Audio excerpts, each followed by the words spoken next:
দর্শক, একে তো আজ বিশ্ব পর্যটন দিবস, এই বিষয়টি নিয়ে জানতে চাই এবং একই সঙ্গে কিন্তু পূজার ছুটিতে পর্যটন কেন্দ্রগুলোতে কিন্তু ভিড় করছেন দর্শনার্থীরা। সবশেষ রাঙামাটির খবর জানবো, জিয়াউল হক আমার সঙ্গে যুক্ত হয়েছেন। জিয়াউল, এবারের পূজার ছুটিকে কেন্দ্র করে রাঙামাটি জেলা প্রশাসন সহ পর্যটন খাত সংশ্লিষ্টরা কি ধরনের ব্যবস্থা গ্রহণ করেছেন এবং কি আশা করছেন তারা? আমি বুঝি নির্মাণের শিল্প, সালাম স্টিল বোঝে ডিউরেবিলিটি। সালাম steel, most durable steel. Tanvir, আজকে বিশ্ব পর্যটন দিবস। এই দিবসকে কেন্দ্র করে রাঙামাটির আমি যেখানে দাঁড়িয়ে আছি সেখান থেকে কিছুক্ষণ পরে আসলে একটা ম্যারাথন দৌড় অনুষ্ঠিত হবে। এরপর আলোচনা সভা রয়েছে এই দিবসটি কেন্দ্র করে আসলে। এছাড়া যদি বলতে চাই যে যে পুজোর ছুটি রয়েছে বুধবার, বৃহস্পতিবার এবং শুক্র শনিবার, টানা যে 4 দিনের সরকারের ছুটি রয়েছে। এছাড়া আর স্কুল কলেজগুলো আসলে মোট 12 দিনের ছুটি পাচ্ছে।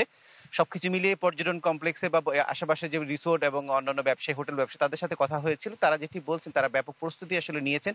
ইতিমধ্যে তারা কোথাও 60 থেকে 70% আসলে হোটেলগুলো বুকিং হয়ে গিয়েছে এবং তারা প্রত্যাশা করছেন যে ছুটির আগের দিন বা আগামী বুধবারের আগে সবগুলো হোটেল তাদের বুকিং হয়ে যাবে, সেই প্রত্যাশা তারা করছেন। একই সাথে রাঙামাটির ভূস্বর্গখ্যাত যে সাজেক ভ্যালি রয়েছে সেখানকার অবস্থা কিন্তু আরো ভালো অবস্থা তারা বলেছেন। ইতিমধ্যে শতভাগ দিয়ে রিসোর্টগুলো, হোটেলগুলো সবগুলো বুকিং হয়ে গেছে। এছাড়া হোটেলগুলো বুকিং হলে পার্শ্ববর্তী বাড়িতে আসলে পর্যটকরা থাকার যে সুযোগ পেত সেটিও আসলে ইতিমধ্যে আসলে পর্যটকরা বুকিং করে ফেলেছে বলে আমাদেরকে জানানো হয়েছে। পর্যটন রিসোর্ট মালিক সমিতির সুপর্ণদেব বর্মন সেটি নিশ্চিত করেছে। এছাড়া রাঙামাটির যে পর্যটন বিনোদন কেন্দ্রগুলো রয়েছে, ট্যুরিস্ট পুলিশের পক্ষ থেকে প্রতিটি বিনোদন কেন্দ্রে যে ছুটির দিনগুলোতে যাতে নির্বিঘ্নে পর্যটকরা ঘুরে বেড়াতে পারে সেই বিষয়গুলো তারা মাথায় রেখে জেলা পুলিশের সাথে সমন্বয় করে আসলে প্রতিটি বিনোদন কেন্দ্রগুলো তারা টহল পুলিশের পাশাপাশি তারা দায়িত্ব পালন করবে বলে তারা নিশ্চিত করেছেন। এছাড়া আরেকটি বিষয় জানিয়ে রাখতে চাই, রাঙামাটির যে ঝুলন্ত সেতু রয়েছে যেটি আসলে রাঙামাটির আইকন বলা হয়, যেটি আসলে দেখতে রাঙামাটির মানুষজন, পর্যটকরা বেড়াতে আসলে এই জায়গাটি আসলে আসতে চান, কিন্তু এই জায়গার